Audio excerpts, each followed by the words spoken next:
Okay, so hey everybody, this is Secular Asylum. My name is Carly Blankenship, and we are here with Justin Westmoreland today. Super excited. We are brought to you today by Retrieving Sanity, Everything Mental Health, and Recovery. You can reach them at retrievingsanity.com. We are also brought to you by Eclectic Healing Crafts, supporting local artists and cultivating self-awareness and self-worth locally. Justin, do you want to go ahead and tell us a little bit about yourself?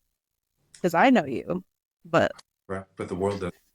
Yeah. We're changing that now. okay. So I am Justin Westmoreland. I am the owner of a business called Healing Hands Holistic, and basically founded it back in I'm gonna say 2012. And my business is all about holistic health, holistic healing, rather that be through physical body manipulation or through energetic means or even just doing energy readings.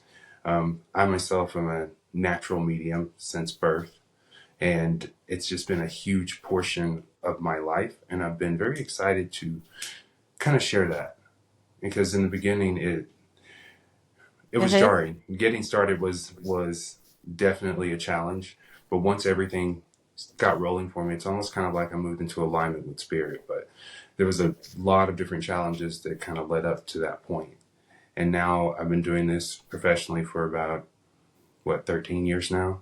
Uh-huh. And so I've been really enjoying the ride, the journey, opening other people up and letting them see their light. The biggest thing I could do as a medium was basically to share my light by igniting the flames in everyone else.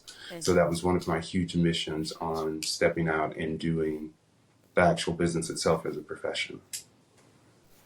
Wonderful. Yeah, so I recently had a guest on here, Lita, and she's also a medium from childhood.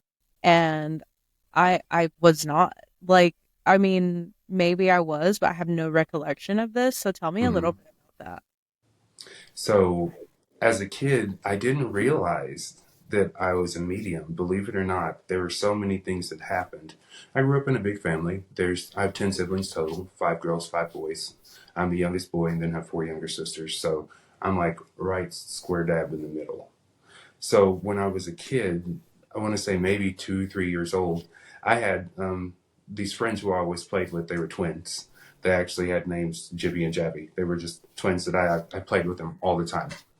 And so my siblings would really get irritated that I was ignoring them. I was always ignoring them. And I'm like, I'm playing with my friends. So I was always busy doing that.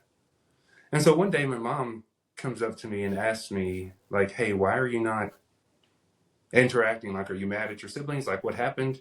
And everything. And I told her, I was like, I'm playing with my friends, like Jibby and Jabby. And she says, who?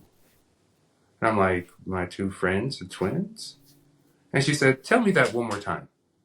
And then she just got quiet and she said, okay, come with me. So she takes me to my grandmother, her mom, and says, I want you to tell your grandmother what you just told me. that. So I went in and told my grandmother, hey, so I have these two imaginary friends like Jibby and Jabby. I play with them all the time. And she just, her mouth just dropped. She's like, what? So turns out when my mom was a child, she played with these two same imaginary friends. Oh, nice. So it was very interesting to see it from my grandmother's reaction, like, holy like, how's that happening? And it was from there, everything else, it just continued to kind of keep going for me. It was almost so natural for me that I didn't, in the beginning, when I was very young, I didn't recognize the difference between what people would call an apparition now and then the actual human standing in the room talking to you. Yeah. So, and that was probably my struggle growing up, getting into more of the mediumship is understanding the difference between, hey, this is a human person, and then this is not. This is a non-physical person who is here. Right. Because when I was younger, they were very solid.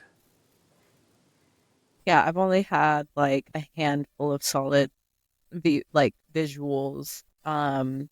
It's like a lot more of like here, but when it does happen, I'm like, what the heck? And I'll like text somebody and they'll be like, that doesn't happen to you all the time.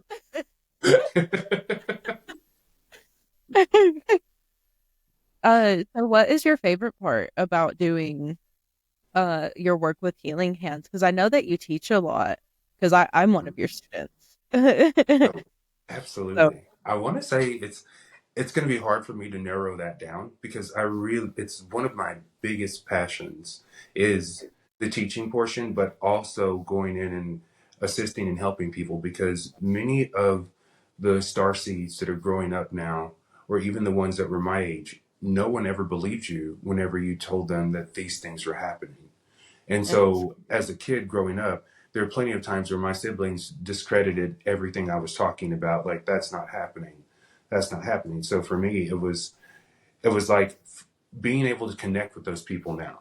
So now when I go to people's homes and they're saying, okay, my kid won't go to sleep. He keeps saying there's something in his closet. Stuff started moving and all the rest of that.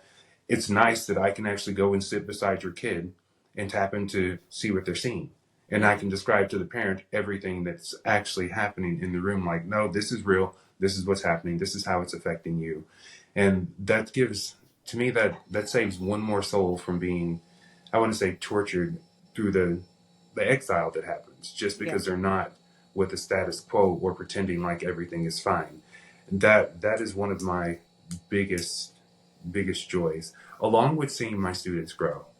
Because mhm, it's to me, I feel like it's magnificent. Because I don't take credit for it at all, but I do take credit for being just a part of it, just being someone who can guide you to see your highest light just kind of show up. When I see my students actually start working on developing their clair senses, and then all yeah, of a sudden they can just do it. They can just do it. And then all of a sudden, all of the students become so dependable. I text them and ask them questions. Like, and they're like, right. hey, let me just look into that for you. Like that's one of the biggest joys that I get.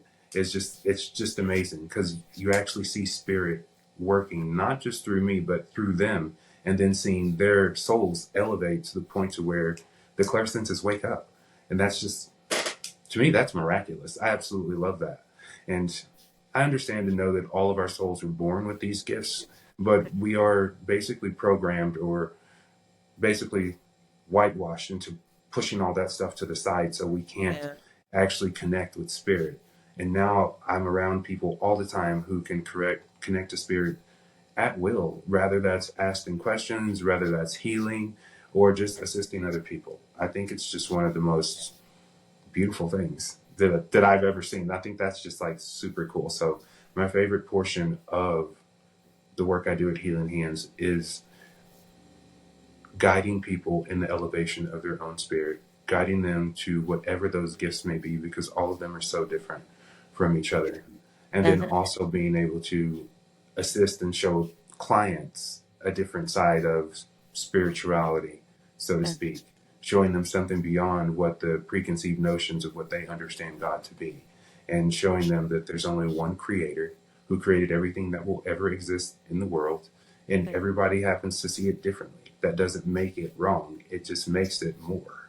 mhm. So I like taking If that, like, any of us right, could ever like actually articulate, like right, the way that I see it is so intricate that I couldn't like I don't even like I'm just like, yeah, I gotcha.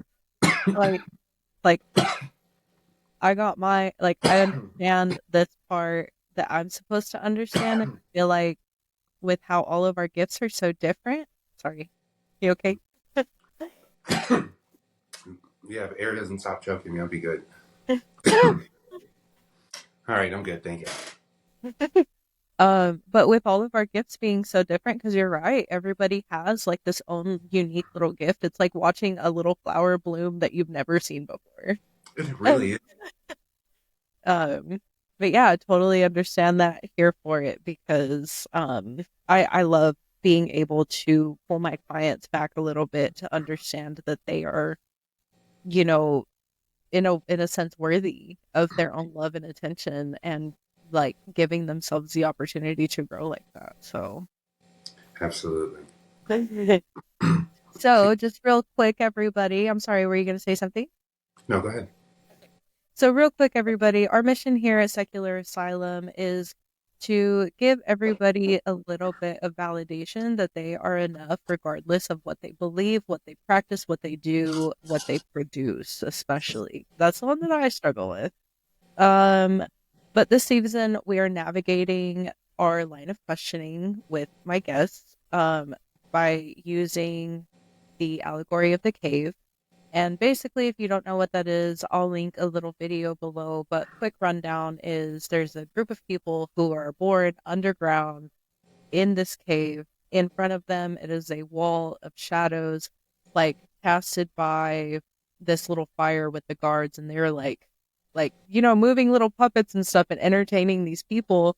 And this is everything they've ever known. So they're just like, oh my gosh, yeah, wow, and going like one of the people escaped from the cave and goes up and is like in this blinding light and is just so disoriented and is like, oh my gosh, like what the heck? And finally, like when his eyes adjust, he realizes there's an entire world. There's a sky, there's grass, mountains, bugs, animals, other people. Like these people don't look pale and like crazy looking, like they've been living underground for their whole life. And it's just like, oh my gosh. So this guy goes back and he's trying to find like a way to explain to his family that like this isn't it, but like he's disoriented from the darkness. It's so dark in there.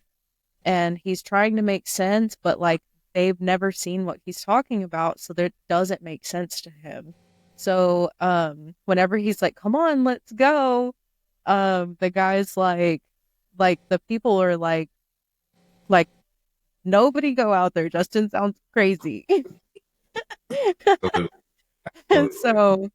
so we're here to talk about that today with Mr. Justin because I'm very curious and I want to strike some inspiration via people's passions. So starting off, Justin, what do you consider to be your cave? What do I consider to be what? Your cave. My cave. Wow.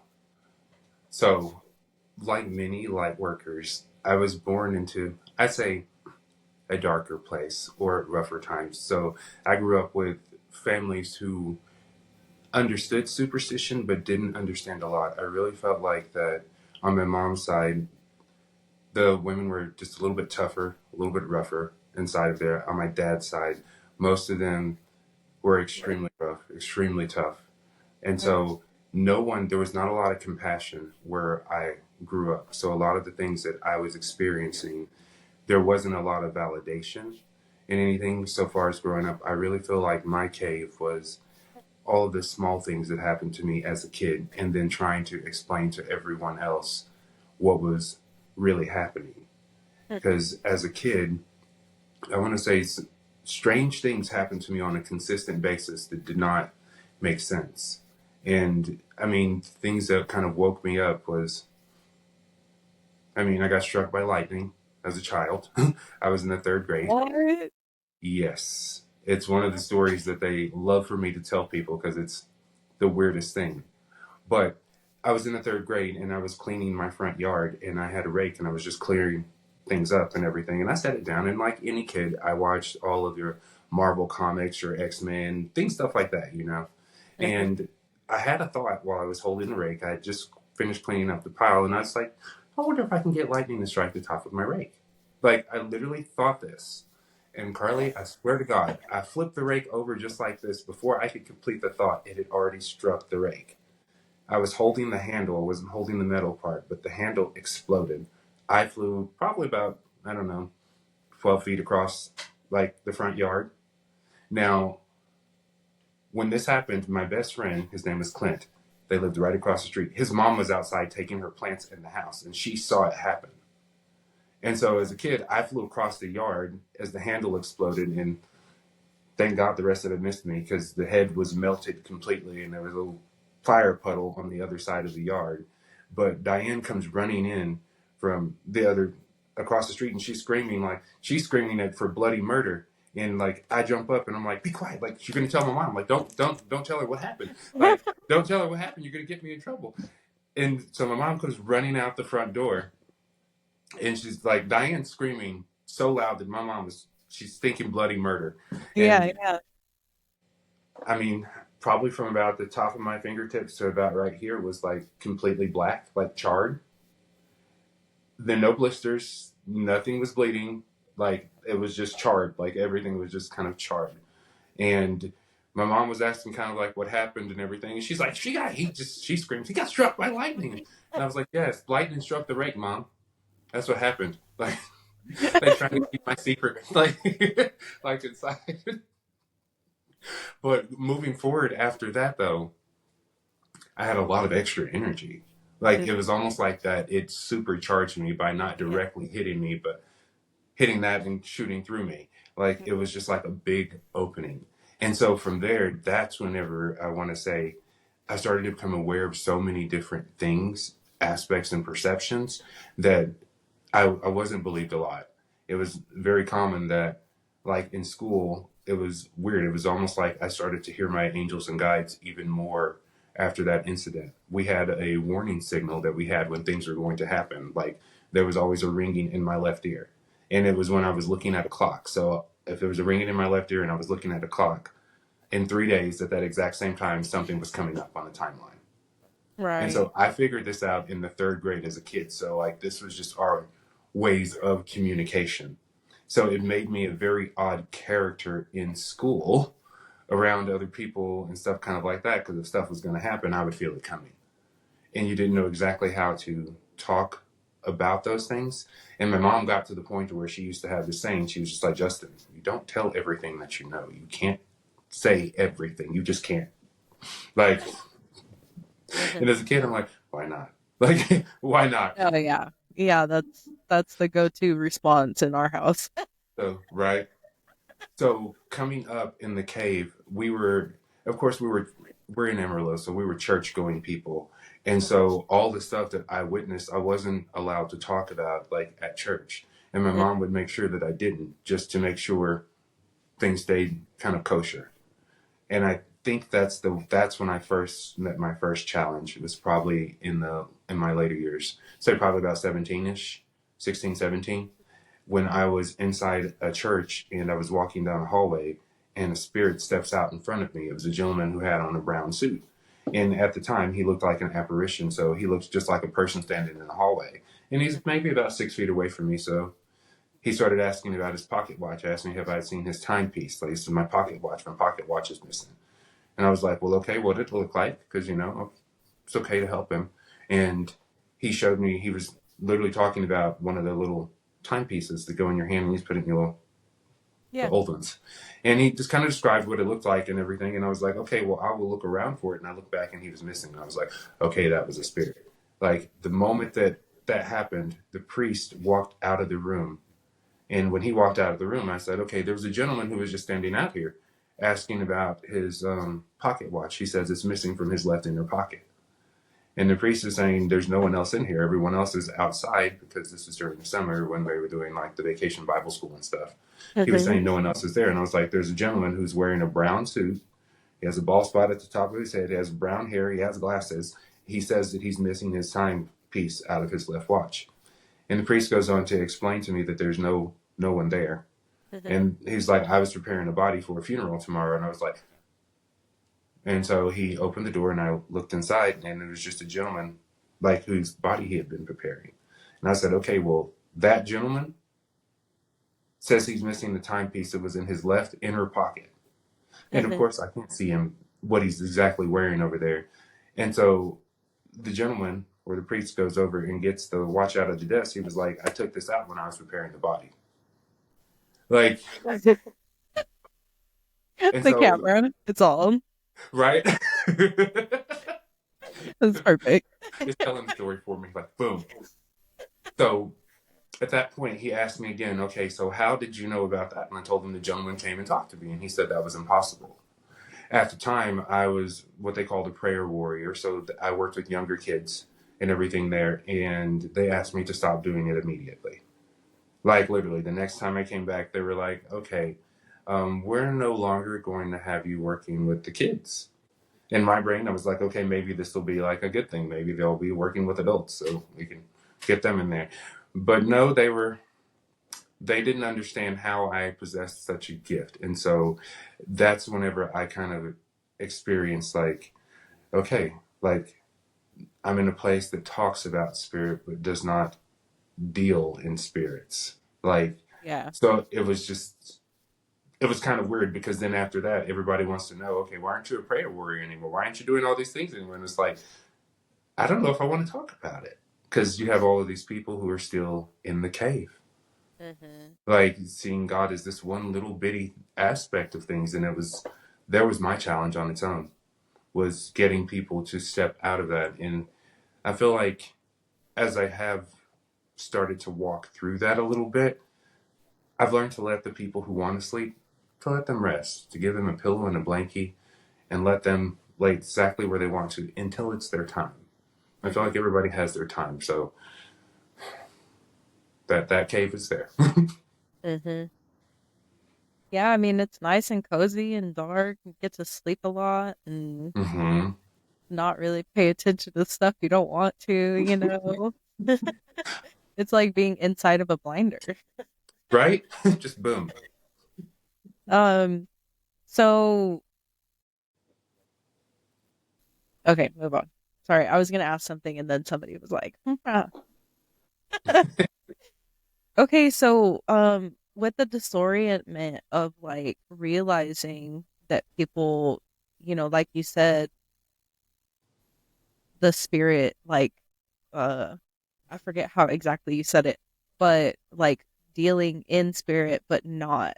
Like what was the disorientment of that like? Was there any like feelings that you had to deal with as far as realizing this because this is something that you've grown up in.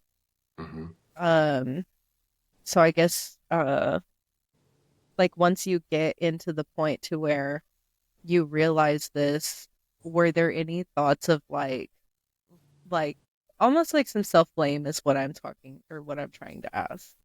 I want to say it's a lot of that, Carly. There was so much of that going on because, in theory, the holiest people that I knew or knew of at that time didn't understand spirit, and I was a person who could feel. I've senses are really strong, so I can feel energy, like when people are talking or when they're speaking. And in some of the sermons, so to speak, I just felt this heaviness. Like there was just this huge heaviness, and there wasn't the uplifting feeling that I was looking for. So at that point, I literally started asking, like, I guess fact checking is how you'll put it. I would ask literally the spirit of Yeshua, or what people would call Jesus of Nazareth. I would literally ask him about all the things that they would talk about, like in church, because it didn't feel like love to me, was kind of the thing. And I couldn't understand. I was like, because when I'm with spirit, all I feel is like love, all of this judgment and you better nots and all of these doomsday things, they weren't they weren't real for me. But with all of my surroundings, everyone really wanted to reinforce that it was real. And that if I kept talking to spirit, I was going to hell. Which I was like, hold on, I thought that was the point. Like of even coming to church was the one thing you guys say is you're supposed to have your relationship with God, so to speak. Mhm. And I was like, okay, well, we've just been talking for a really long time, is my thing. It's like, and you can't really tell me lies about him. So that was my big Right. there was my big issue. And so it was normal that I would end up challenging someone who would give me that information because it just did not feel harmonious. Like Right. as a kid, as a kid, when they would be like, well, if you do this, you're going to burn in hell. My response, literally as a child, was, how am I going to burn in hell if my body stays here? There's nothing left to burn. The Right. soul is eternal. And that's something that I learned young because if they weren't eternal, me and my mom wouldn't have the same like spirit guides or spirits around us. You know what I mean? Right. So, I Exactly. mean, so it's like they're not burning. Like, Yeah. so the feelings of blame and stuff that I would come up with that normally happened whenever I overshared. Would be kind of that. It's like, okay, maybe I've just like said too much. And a Hmm. lot of times it's because people don't respond or react the way that you anticipate when you give them the raw truth. And it can kind of like backlash you, and then it makes you doubt like the whole journey. Like, should I be saying these things? Should I really just pretend like everything is fine for people? Should I just, I mean, I just said it doesn't feel right to have to lie to them was my thing. But I realized that people were more comfortable with their belief systems in the truth. And I learned now that a belief is basically a thought that you continue to think. That's all it is. And so when you look at it that way, it's like, when you go do some fact checking and you look into things, then you have that opportunity. But there were so many different feelings of like guilt if I got people into bad situations because people would come and just ask me questions, like random things. And when you do that, especially if you catch me off guard, I will simply answer your question like right off the bat. It's just a part of one of my gifts. Like, and so people stop and stare at me. I'm like, oh crap. Like, oh, I should have reworded that. I should have said it differently. But shit, it's too late. But it was like, but what I will say is I did feel bad about some of those things, but later, even if it was months later, some type of validation would come back around. That person would come around and be like, okay, well, this is what was going on. I just wasn't ready to hear that. And it's like, oh, okay, this No, is, yeah. Sean and I went to Dallas to go watch Blink 182 because they were like retiring or whatever. mm-hmm, And we go to this place and it's a really cool place. You go and you pay for your food and whatever you pay for, it's like pay what you can basically. mm-hmm, So they would like feed homeless people or unhoused people and stuff like that. Well, this lady was sitting next to me. And there was another lady on the other side of me, and my ovaries started hurting like real bad. And so, me being me, I'm spoiled to my people, and I'm just like, "Hey, blah blah blah. Like, what about this?" And just speaking what I'm feeling, basically. Like, mm-hmm. "Hey, is this you? Like, are you okay?"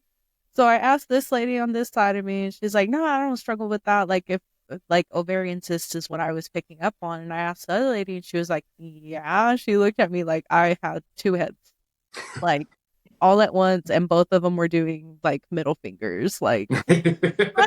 And she was just looking at me like I just disrespected the shit out of her, and I was just like, oh, I'm just trying to let you know, like I'm a medium, blah blah blah. Like I explained the whole thing, and people aren't always taking kindly to me. Period. I know that everybody doesn't like me, but also going into that, it's like you never know how people are gonna respond. So I relate with that. Absolutely. hmm So, let's get into the exploring aspect. After you get over, like, I feel like occasionally I'll have like a little bit of like, this is me, and there's something wrong with me, blah blah blah. But like, whenever you get past that and you're in the mood to explore, what is your favorite part of exploring, your gifts? Oh, oh God. Okay, so that's going to be a long answer. Okay. Because the adventure part to me was the spiritual gifts. As I got older and started practicing a little bit more, it's all started to make sense. So when I was in high school, I want to say 11th grade, the first gift that spiked and opened up to like super high limits was something called psychometry. And that's the ability to read the history of any object that you touch, which it's super cool in some ways and then super not in others. Only because I didn't know how to function or to control it in the beginning. And so it was almost like every morning when I got ready to go to school, I was going to Tascosa and I would go and touch like the door handle. In Mhm, touching the door handle, I would get a vision of the person who just opened the door before me. Like, mhm. so I would have their feelings, their emotions, like how they felt in their physical body, all pick up all that crap in just a second just by touching a door handle. How And I get so it was super cool at some in some points, and then sometimes it was super not. Mhm, So it kind of like it was off putting in the beginning, but my adventure in all of that was okay. Then I was like, okay, well, let's see if I can actually use it to do something. Like I think that would be super cool. And when I started to investigate psychic gifts and things like that, I noticed that there was a whole program where they would end up helping like cops by doing crime scene stuff, like touching the weapon of a crime scene and then reading the history from it. So they would actually be able to see things and see kind of like what happened and just kind of help like resolve like mysteries. And that was became like one of my goals. It's like, okay, if I'm a gifted person, then I can help to do these things. I think it would be super, super cool. And so started using the psychometry, and then the adventure portion is whenever I started to see the auras or the colors around people. It wasn't always like that. I was more, I want to say I was, as a kid, I was more attuned to the deceased. As I get more mature, it's like my energy has been attuned to the living. And so it's almost kind of like my mission has shifted over into exploring how I can assist living people with the issues and struggles that they're going through. Because the deceased, I can still cross them over and everything kind of like that. But it's almost like they need help more. All of the people that are stuck here with us now on this plane, they need help more. So my adventure was going through and saying, okay, I'm going to start playing with this gift. I'm going to see how this works. Like, I'm going to see like what I can do.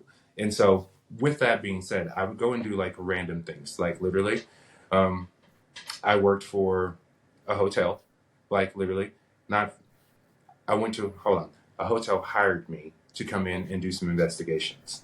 So I went in to do some investigations, and psychometry was something that I used. So the night before, their safety deposit box in the office was robbed. Like all of the droppings from the day had been taken out. And I was like, okay, well let me just have a look and see what happens. I mean, Yeah. I always tell them I've been wrong before, so just like give me some leeway, let me go and do this. And so I walk into the room and I kind of feel the energy, and then I just get like super hyper, almost kind of like I had an upper, and I'm just ready to go knock out some shit. And I'm like, okay, slow down, heartbeat, like breathe.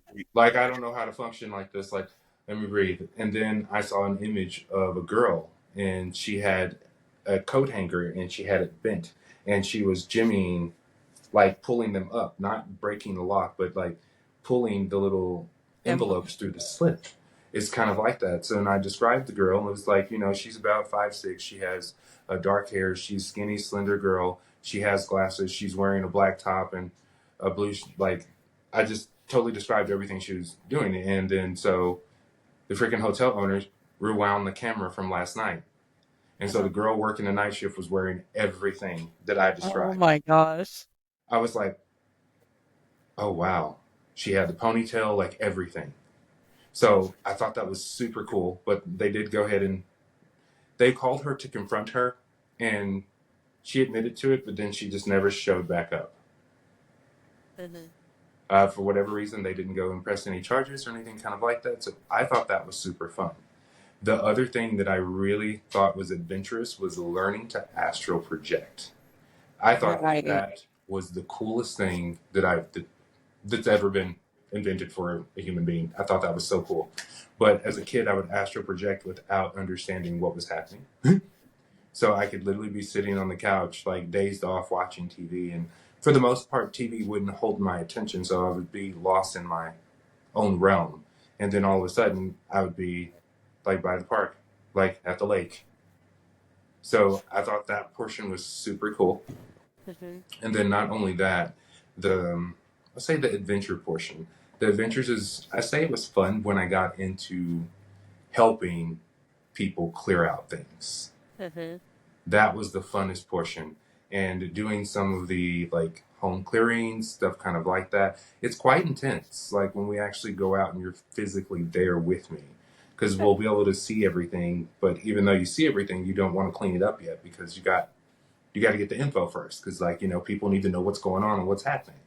And Yeah. so sometimes you go in there and you're like, oh, there's a lot here, and you don't want to say too much because you don't want to scare them.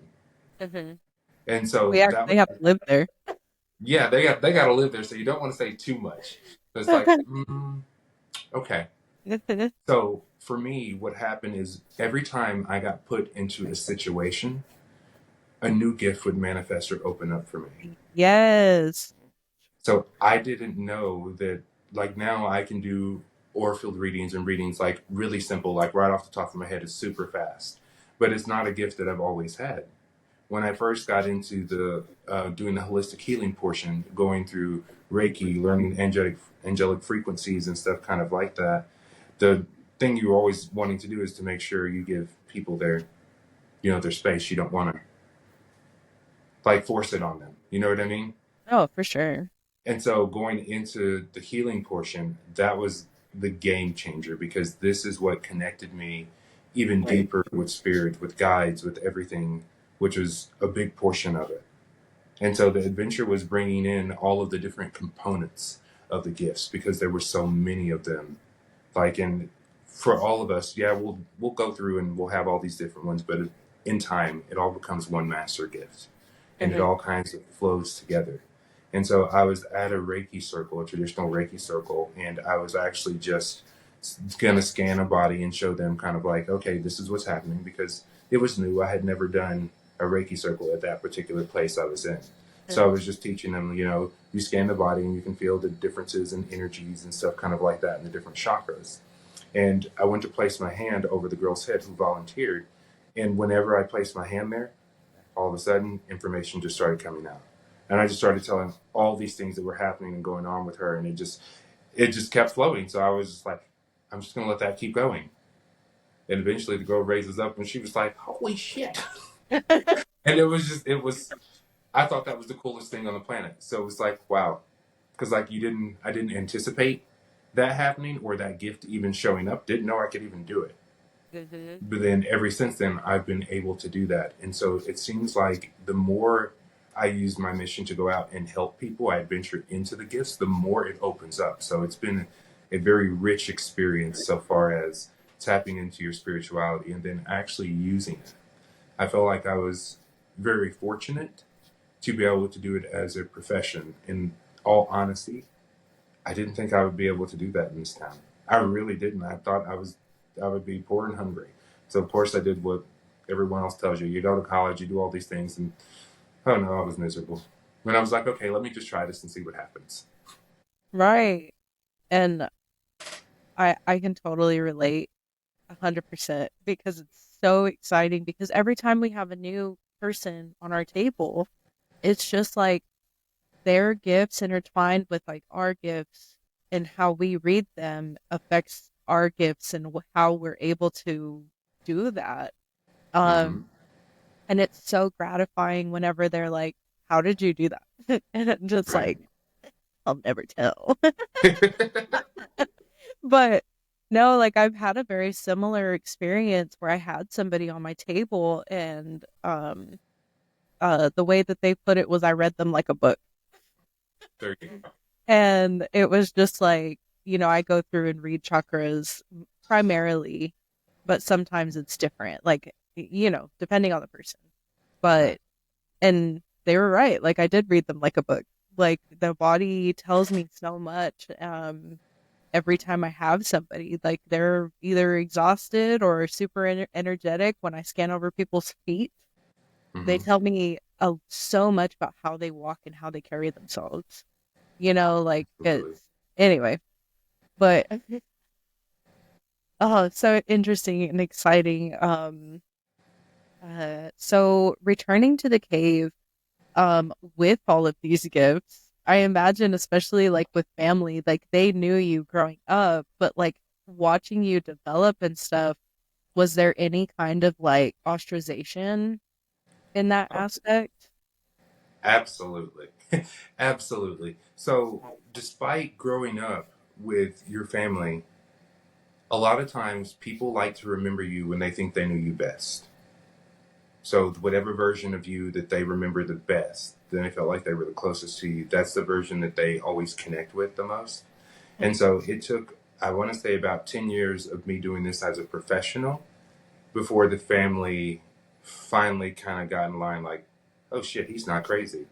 Oh, they're hiring him to work and hold on, he's working, he's doing a clearing in Russia. Like, what is he doing? Like, it's like, oh, now you notice, now the rest of the world notice. So the ostracizing happened, I want to say the first 10 years of even coming out, becoming a practitioner and then a reader and all of that, my family didn't come to me. That's not something that they even were ready to entertain yet. So I got really far away from so many people.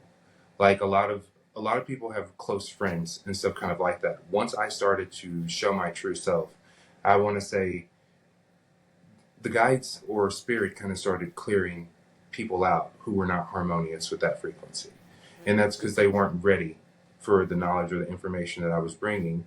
And the biggest thing is our family is always the ones that we want the most to wake up and to just get in line and be there with you. Because And they have it too. yeah, and They they're are gifted too. The way that they like perceive themselves too is so skewed because of like being in there. hmm and so getting like, especially with all the siblings I have, I was like, I know out of 10, I'm not the only one. And it developed, and it's like they developed later in life. Like not all, I'm sure they had medium gifts, but didn't actually do anything with them, because when I would randomly see spirits as a child, if I screamed, everybody screamed. If I ran, everybody ran. Like, so usually if I saw an apparition, most of them saw it too. I was the only person who was curious enough to want to engage and actually like talk about it and see, hey, like what's going on? Like what's happening there? And I feel like one of my saving graces is I basically asked Spirit to connect with me in a when I was young. I was super scared at the moment. I was having a paranormal haunting that was at a new house. It was after my parents got divorced, and the boys went with my mom, girls went with the dad, and we moved into a house in San Jacinto. And there was a gentleman who would used to come out of the closet every night at like 3 a.m. And he was an older male who was probably abusive and may even have been a molester to children and stuff kind of like that. But he would come out and he would only harass me, even though my other siblings were in the room. There were bunk beds across the way, and then I was in the bed on the other side of the wall. So they were in there and they would see it. And long story short, he would pull the blankets off of you. If you were sleeping, he would slowly pull the blanket down, like off of you.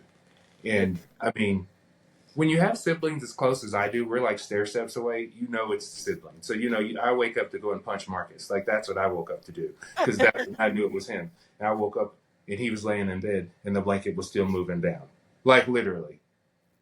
And so like I couldn't in the beginning. I could only see him as a shadow, and then like after a while he would show himself all the way.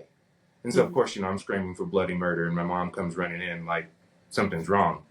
And I tell her the man's there, and thank God she didn't really tell me I was wrong. That helped.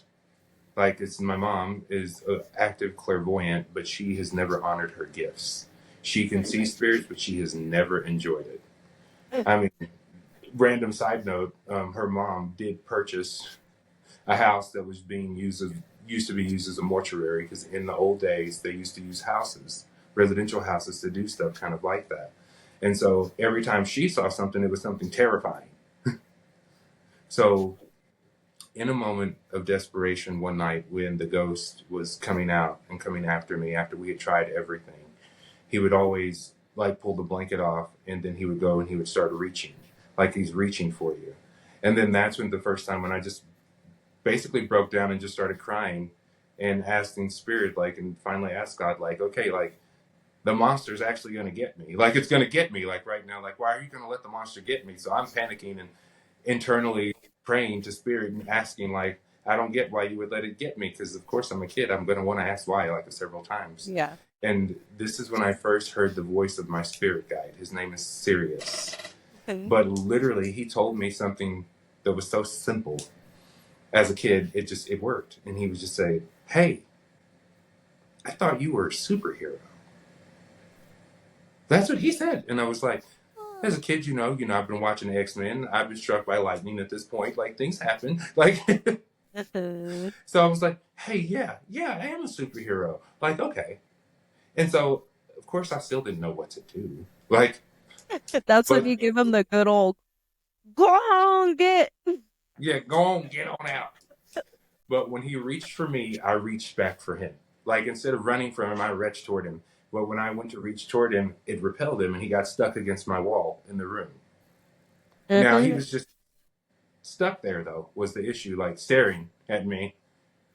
And so I'm like, hey voice, hey voice, like what, what do I do now? Like, like what? Like, how do we get rid of him?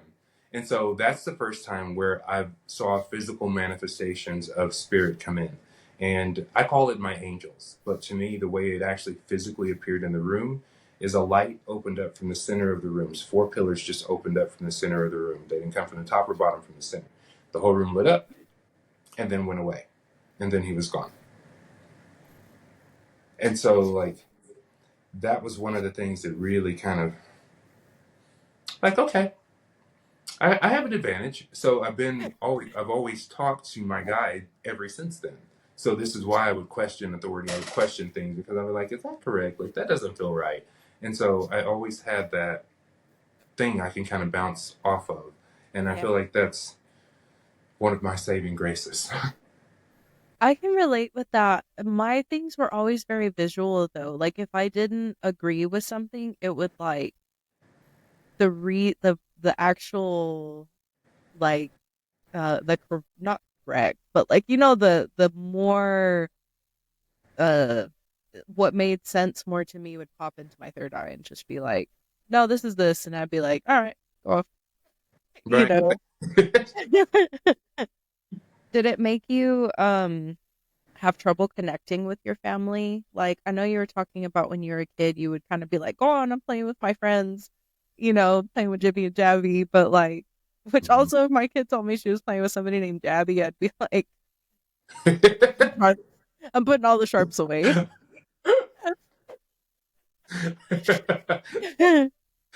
Oh.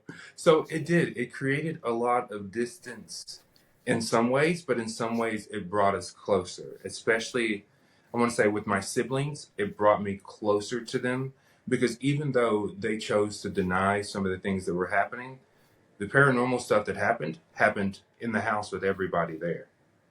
Like literally, it would just things would just when I say it would happen, like the one thing that like the one time I terrified everyone in the house is I woke up at 3 a.m. like, and I didn't know why. And in the room where we were at, four of us were sleeping there. It looked like, I'm gonna say a gargoyle. I'm just gonna say a gargoyle was perched on top of the dresser. There was no TV on the dresser. The dresser was there, and then there was a window, and so the moonlight was coming in, and there was something physically just effing sitting there, like it was just sitting there, and it looked, of course, it looks like a shadow, and the point was I was awake now, and like I couldn't pretend like I wasn't a kid who could cover my head and go back to sleep because I know it's staring at me. But I wake up and scream and ran out of the room. And now delayed, my other siblings are waking up, and then all of a sudden they scream and come running out of the room. So it's like, so I know y'all saw something too. Like, so it Right. wasn't just me. So you have five or six kids in the house screaming and running from a bedroom. So Oh, with that, it bound me with my siblings, but like with my cousins, like with my dad. Like my dad didn't have any type of spiritual gifts, so he was one of the people who just he didn't get it. type So it A. was like him and I were. I mean, there was no animosity between us, but we totally did not understand each other. Hmm. And so, in retrospect, I didn't have like the best relationship with him, and it's only because we just weren't close. Like we just didn't talk. I could go and talk to mom about this stuff because she would randomly see stuff, but that was the only one. There were several times where I would literally be talking with probably my guide, and like my aunt would interrupt me and be like, "Hey, like who are you talking to?" Like, and You're all she would, rude, first of all. right, like first things first, and And she it was would like. be nice. She would always tell me, "You do know there's only one true God, right?" And I would always look at her and be like, "Yeah, don't you? Like, why are you talking to me about this?" Like, Right.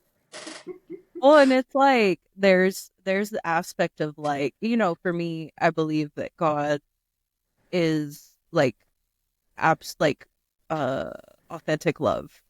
mhm, And so the opposite for me in my mind and what I've noticed the most is fear. And so whenever they start getting into that fear and stuff, they project that fear onto you and being like, well, there's only one God. And it's like they have to say it out loud for themselves so that they don't Right. like give into that and like worship that aspect of things. Hmm. So No, I totally get that. Like, no, and it gets cultivated too. Like you notice whenever people are like fear mongering, it's like and they're like, but God, and it's like, I think you're concentrating on the wrong thing a little bit. Maybe hmm. come look at it from over here. Yeah, there's one thing that I use with religious people, regardless of if they're on my table or if it's in my personal life. I Mhm. always explain to them because in every religion they tell you your God's this one true creator of everything. And so my thing is like, no, there is one infinite true creator who created everything that will exist and everything that will ever exist. So everything good, everything bad was all comes from one center of creation. And so I always tell them, so are you talking about the spirit who created everything that will exist? And for them, they're like, yes. I was like, okay, well, that's what I'm working with Huh. today. Same.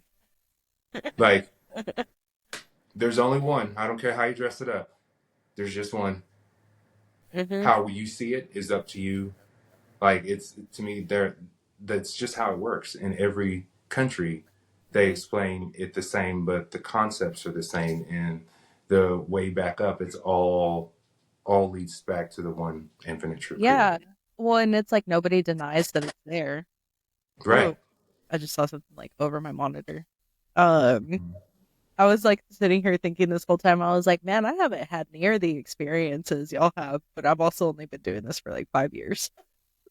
Right. I So was like, that I'm makes just a like, difference. it's not an invitation. I promise. I'll catch them when they come. No, I love the pace. I love the pace that this journey is giving me. So, and also just real quick, thank you so much for being a part of my journey because it has helped me so much in understanding myself, understanding my behaviors, understanding like what I can do and like what my value is in like just being here. So like thank you. Pleasure is all mine. So, what is something that you have like discovered or rediscovered about yourself or your gifts that has just like given you something good? I want to say the things that I discover about myself. I mean, as your gifts unfold, it's all about your own truths. It's all about you because we're all very unique in that way. And so your gifts are tailored to, I feel like, your soul, so to speak. Mm. So all of the things that you've kind of been through kind of accumulate and open up in these different ways. So I feel like even the unfolding of my gifts kind of happened in that way. And they always happen not as fast as you want them to because everybody wants everything all at the same time. In reality, you really don't want that. Like, you really don't because it's too much at the moment. One of the things that I discovered is it's always been my passion. Like energy Mhm. work, magic, all of those things have always been something that I have always looked forward to like doing. And as a kid, it's stuff that, I saw on TV or I would read about, but I was always drawn to it. Even when I was talking with my imaginary friends, like, or whatever spirit I was talking about, we would talk about deeper concepts that had nothing to do with the physical plane. But in retrospect, they could be all kind of like used here, which I Mhm. thought was like super cool. So as a kid, I was always obsessed with like, okay, so like the Indians used to do like a rain dance. They could make it rain by doing this particular ritual dance. And I was like, okay, so that was like super cool. So I would always get drawn to mysticism and all of that. And this world basically told me I was wrong for it. Like, you're not supposed to look into that. You're supposed to believe what we tell you, and you're not supposed to look. And so that's where I find the rebellious portion of me. And for the most part, I'm usually not very rebellious unless your information didn't feel right. But I Right. discovered that through your gifts, this is what uncovers who you truly are because it actually shows you the truth about things. Humans lie, situations lie, TVs lie, but energy does not lie. And Mhm. once you have someone's energy or you're feeling someone's energy, it's like, What a okay, t-shirt. What a t-shirt saying. right? Like, energy doesn't lie. It always tells you that. And so for me, I want to say I learned that I can be rebellious toward things that feel unjust, like things that don't harmonically make sense on the what I call the vibrational scale. I don't like to use like the good or the right or wrong thing. I say on the vibrational scale. The things that feel good to me, I'm all about. The things that have low vibration, I need to explore and understand why they are there. Like Right. I'm the type of person who's like, I just want to know why you done this. I'm just curious. I mean, you can give me the excuse that you're a shitty person, or you can just tell me like, what made you think that? That's what I want to know. Like, what made you think that? Yeah. Like, Well, and and that's I completely understand that because like with people like especially like with family and stuff because you can't just like ghost your family. right. Uh and it's like I go in and I'm like, okay, why was that the response? And like why is this? And I have to justify it for myself so that I don't get mad because like you know me, I get kind of triggered and I'm just like, hold on, but we're going through and trying to like have a response instead of a reaction kind of thing. And it's like Mm-hmm. when other people have those reactions, I'm like, okay, wait, that sounds kind of weird. Why? I relate. I get it. Absolutely. And then there's to me that was a part of healing my inner child too. Was like having to know why. Like, I would love to know why on a bunch of things, but in the grand scheme of things, it's usually not that important to spend that much of our time on. And so when I heal that, I understand that I just meet people where they're at. I learned to unconditional love is being able to love a person no matter where they're at in their frequency. That Mhm. doesn't mean you have to be a part of my life. That just Right. means I have to love you where you're at. Like, you're good. I am love you from a distance. Stay there. Like, Mm. No, I get that too. Well, and it's like I've learned too that, I'll be talking to my husband and we'll be talking about one thing and then like 5 minutes later and I'm like, and I'm like back here because like my brain is like constantly like 15 seconds in, I've had like at least 30 thoughts, at mhm. least. Like, and it's just like things make sense faster as I go. So anyway, I Like, digress. I totally get that. So, my favorite part of our time here at Secular Asylum is I would love to hear about some intense paranormal um, experiences that you've had. I know you've already given us a few, but any that come to mind right off the bat? Oh my God, two of them come up. Okay. There's two that are really good. The first one is about me personally, and then the second one will be an investigation that we did that was extremely severe. So when I was in a when I was married to a guy, I mean it was a wow, yeah, it was way I want to say maybe about 10 years ago. It was Uh-huh. maybe about 10 years back. We had a friend who ended up moving to New Orleans, and it was right after Katrina and all that stuff had happened. So it was maybe a couple years after that. But I had never been to the New Orleans area, although I have family roots like out of there. So I was curious. I had never been, and I was like, okay, this will be fun. And now the person we went to go visit was my ex husband's best friend. They grew up together, was in dance school and everything together. And I was like, okay, this will be fun. Like, so she's a hoot. She's married. Her and her husband moved down there. I was like, okay. So we decided we're gonna go visit them for like 2 weeks. So we went down there for 2 weeks, stayed in an Airbnb for a week, then stayed at their place for a little bit, and it was awesome. I enjoyed the energy there. I mean, it was different seeing the different types of energy because it's definitely a very thick energy that's there. So many things have happened. There's all types of course, your voodoo practitioners, all those little head shops, everything is there. I thought that was the coolest thing like on the planet. That was super. I had so much fun there. But we left and came back, of course, came back here to Amarillo. And at that point, she was trying to convince us to move down there. Mhm. And so I was like, okay, we should consider that.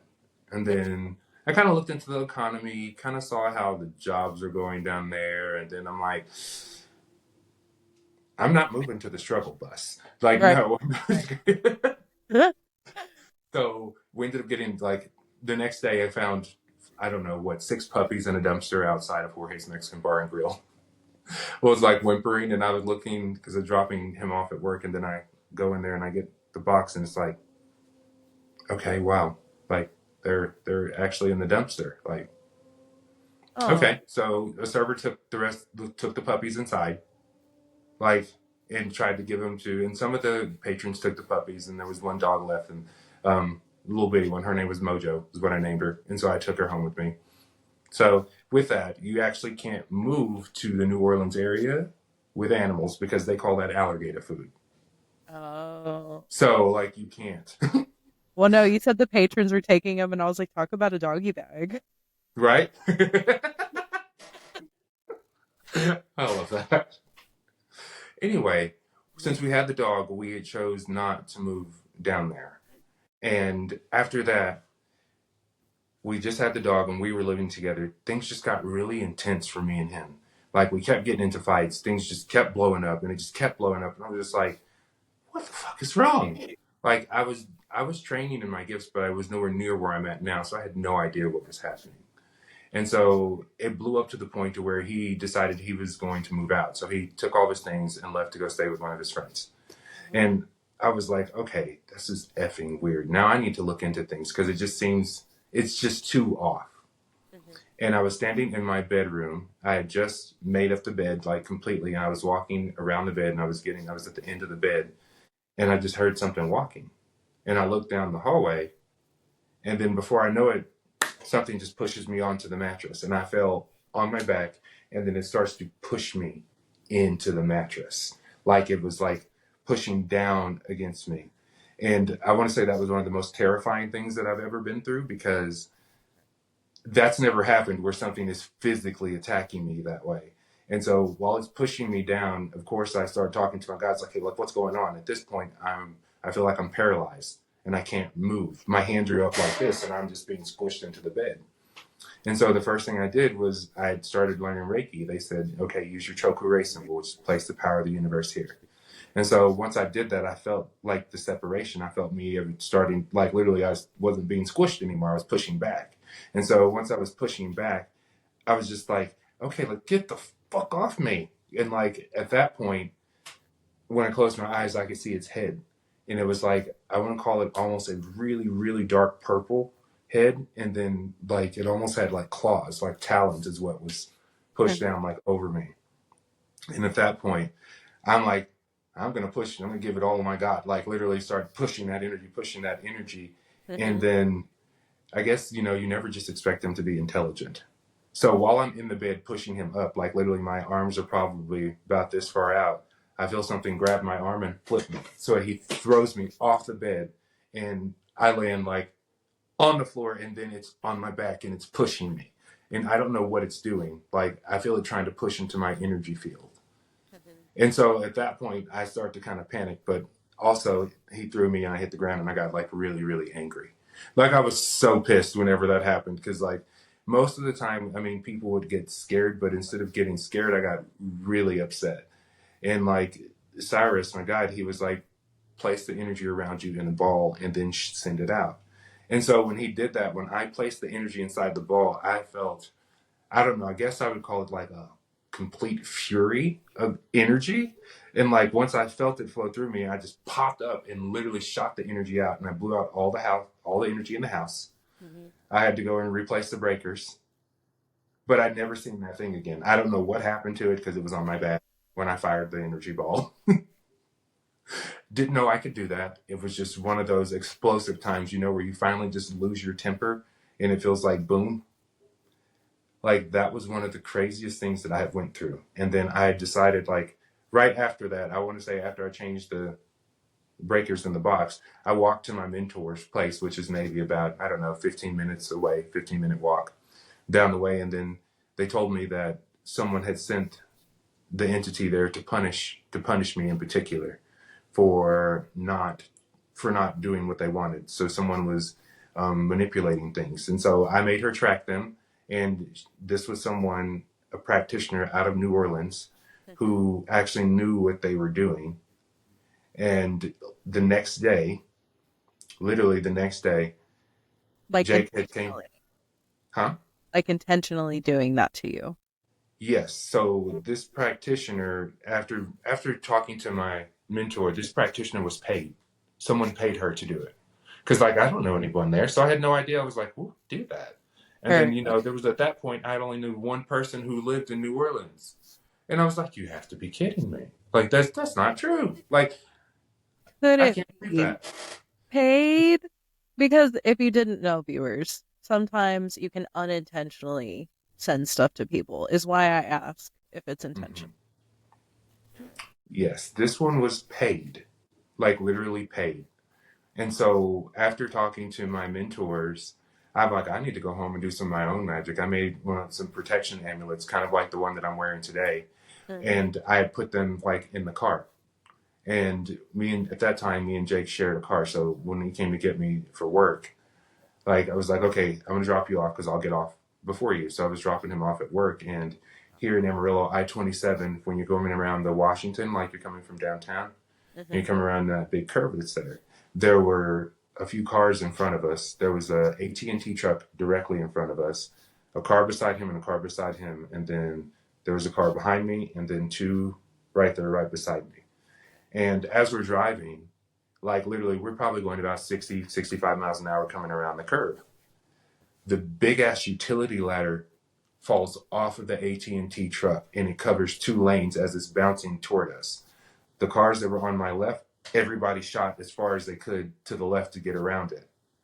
There was a car behind me. I couldn't go over because I was still going to hit the ladder because it was so long. And I swear to God, that's when time slowed down. It slowed down just for a few seconds when I looked up and I was just like, is this it? Because like Jake and I both wholeheartedly expected that key of Portage to flip and roll because the ladder's huge. It's not a regular ladder, it's a utility ladder. They used to climb the big poles.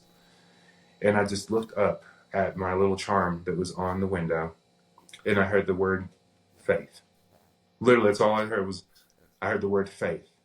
Uh-huh. And so instead of hitting on the brake, I hit the gas. And so I hit a utility ladder going full speed, like boop.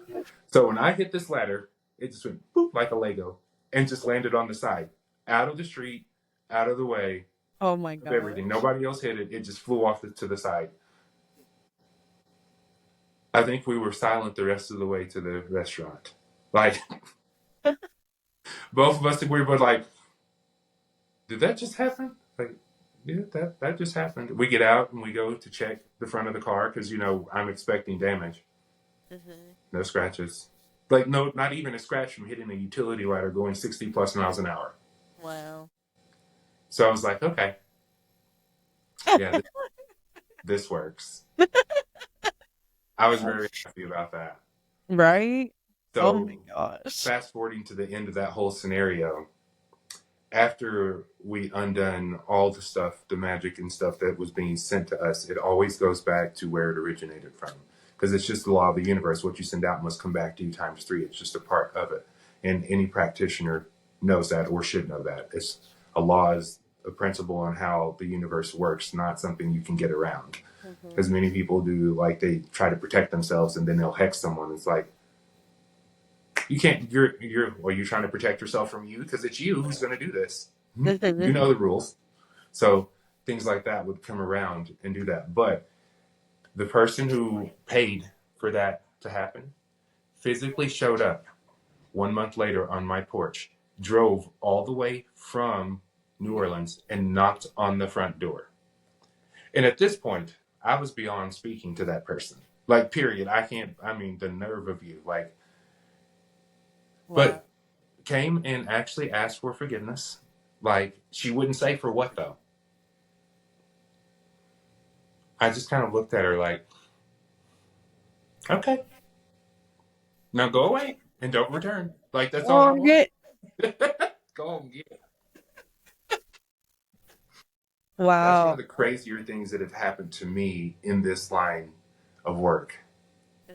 Now, one of the scarier situations that I've seen was a paranormal haunting that was inside of, they had a large family. I think there was maybe like I don't know, 6 kids or so, something kind of like that. But they had grew up in a family home Mm. where paranormal activity was normal to them. There was a set of triplets who all suffered as adults from the exact same afflictions. And when we went in to go do the clearing, it was the first time that I've been able to open up and look and then see what looks like tar. I mean, like there was like 2 feet of tar, like inside of this den that we were walking in.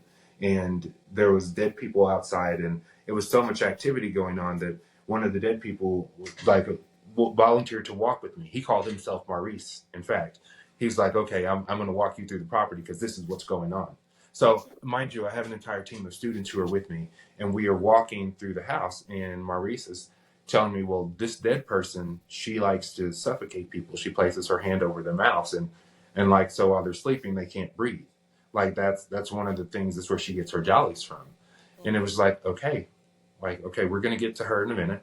And so he continues to kind of walk me around and point out some of the other people. The other one was, I want to say, a tall, slender guy who had an obsession with the bathroom. He loved to be in the bathroom and to watch people and stuff like that. And he would make some of them, I felt like most of them were sensitives and they could kind of feel his presence there because no one was ever comfortable in that bathroom.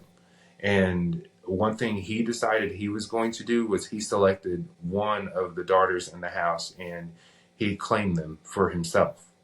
And so he would do physical things to them, like physically touch her while she's in the bed and touch her in places that shouldn't be touched, like literally. Yeah. And she actually went to counseling. She saw a therapist over it. She saw all kinds of things because she tried to explain that to her parents, and that wasn't something they could comprehend. Mhm.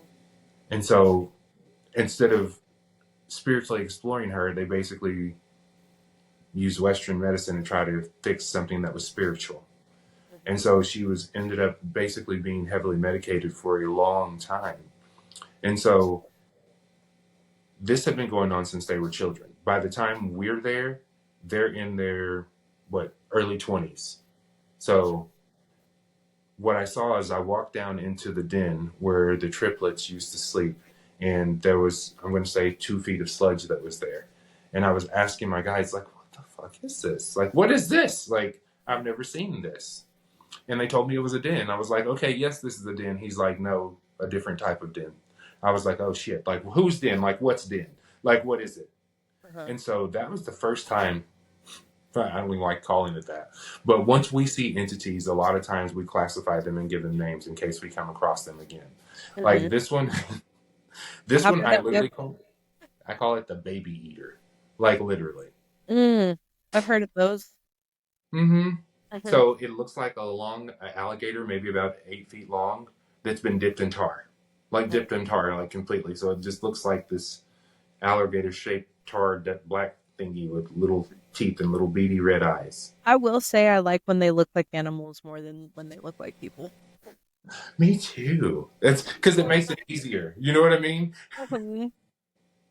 So I witnessed this thing. It showed me, I was seeing past images because, I can read the history of objects.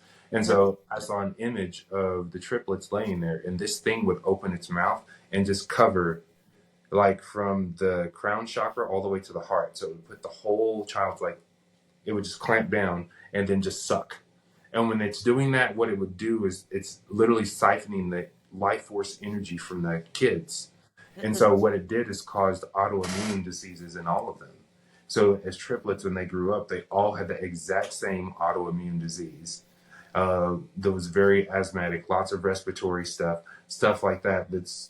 Was probably still going on to this day. A Right. lot of that was just still happening.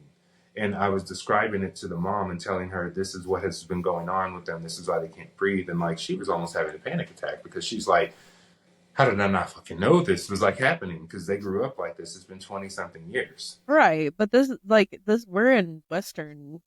Yeah, I was like, well, that's not something you would know. In fact, I didn't know those things existed until I went there. Like Right. literally, I'd Yeah. never seen one until we did that. And so after we had to find a way to go ahead and get rid of him. And I mean, the way that we train our students, you guys kind of know how that works. We charge them up full of energy, separate their particles, and return them to source. It's Mhm. basically what we end up doing, and that's what we did with that thing. Similar to transmogrification. Yeah. So with that one, we cleared that one out, and then there were the other dead people that were in the house. Now, mind you, before I go to any house, I do something called a tap, which is where we will spiritually, like astrally, check the house. And Mhm. when I tapped it, I'd found a demon there. I was like, there's a strong, strong negative presence there that's intelligent. It was there. And so, you know, after seeing the creature thing, I was like, okay, that was it. So I walk around, and Maurice is still showing me around, and we go to the lady who likes to suffocate people. And she was, I think she died in the 70s, but her husband was extremely abusive, used to beat her, like all kinds of stuff, kind of like that. And so she punished people for pleasure, almost, was kind of like her thing. Mm. And so we crossed her over into the light, and then we went back to get the tall, skinny guy. Now, the tall, skinny guy was the only one who physically tried to attack me. Like literally, whenever they attack you, you feel it, but almost like the side effect of it rather than doing it, because it was almost like he was mimicking like punching me in the gut, and Mhm. instead of feeling like an actual punch, you just feel like, ooh, my belly hurts, like what's that? Yeah. Like he was literally trying to fight me. Like it was the first time, and so we wrapped him in light, and we went ahead and forced him into the light, like get on out. Mhm. And so I was like, okay, those are the two dead people, and then you had Maurice who's guiding me around and everything. And so I was like, Cyrus, I thought there was a demon here.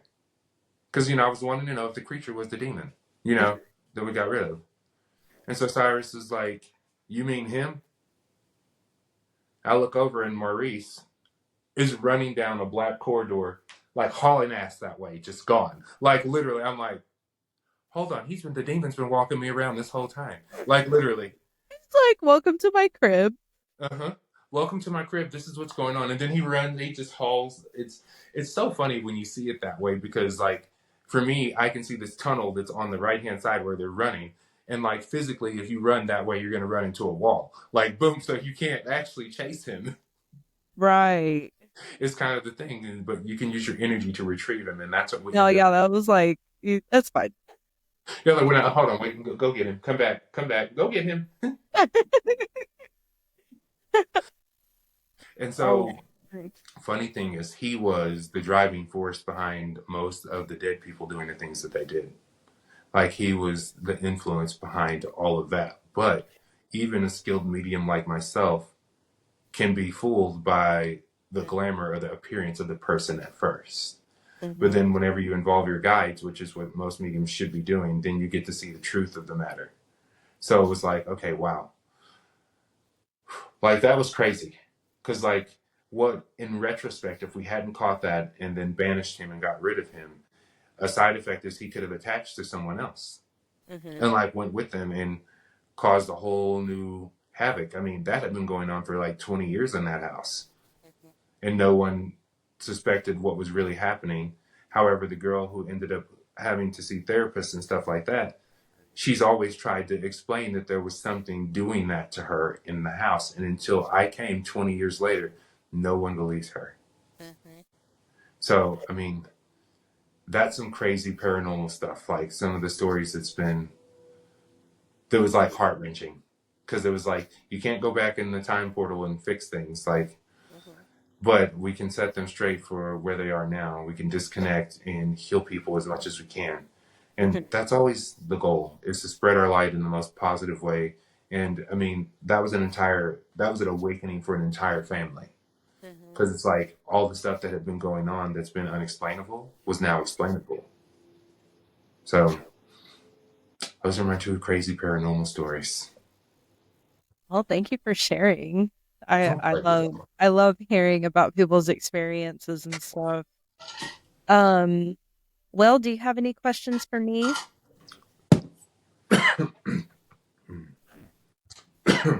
before we move on to this last little portion that we have? I do. I'm quit. I do have just one question for you personally, Okay. and that question would be: with all of the talents and gifts that I have seen arise out of you over our time together, teaching sessions and stuff like that, Which one has been your favorite? Of mine, Yeah.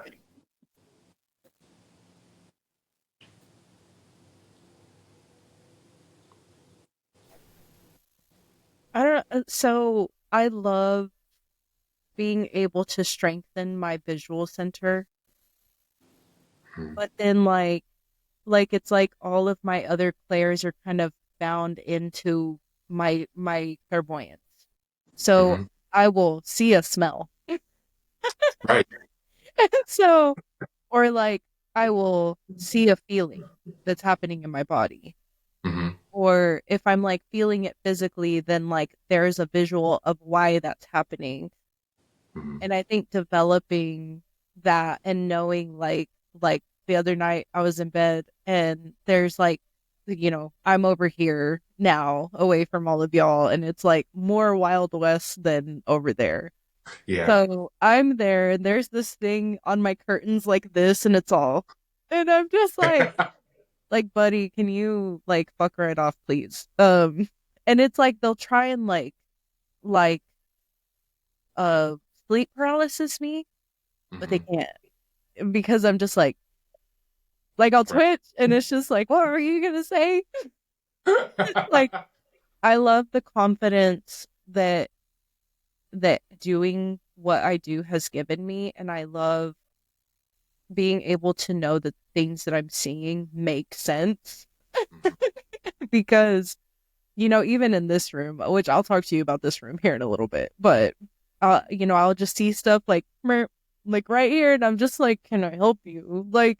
Like the confidence of, but like not being disrespectful because with the good versus the evil, I don't think that it's like that. I think it is good and evil. I Hmm. think that everything is coincided with each other. And whenever it's placed as like a versus, it indicates that there is an enemy, but it is just like there are these things where it's like we understand why they're doing this, why they're like this, and going into that, which we don't always have to know that. We just know they need to go. Your time is But say that again. said no, their time is up. You're right. You know.